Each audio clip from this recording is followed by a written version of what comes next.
While most of the world is loosening COVID-19 restrictions and trying to learn to live with the virus, China stands mostly alone in its zero COVID policy.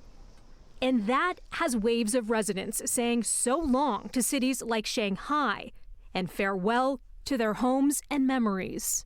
We'll miss it so much.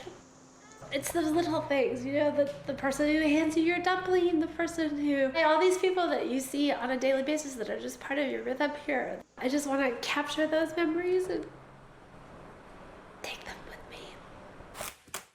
After 16 years in Shanghai, American expat Heather Kay and her family are part of an exodus of both foreigners and locals, driven out by China's unshifting coronavirus policies.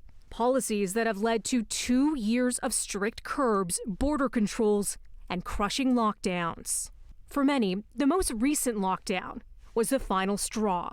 Some opted to leave in the midst of it, stunned by how hard it was to even get food delivered, or fearing separation from family members who might catch COVID. It was sort of a perfect storm of those decisions.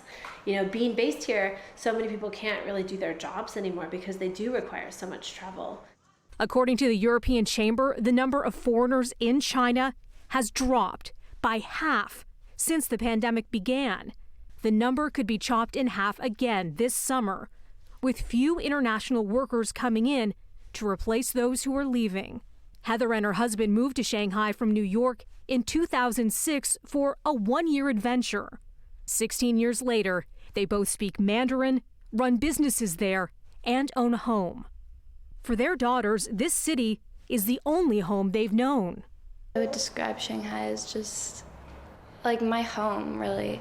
I've lived here for so long and for my entire life. I think it's going to be a difficult change. The Kays bought a new house in Washington, D.C. during the most recent 2-month lockdown.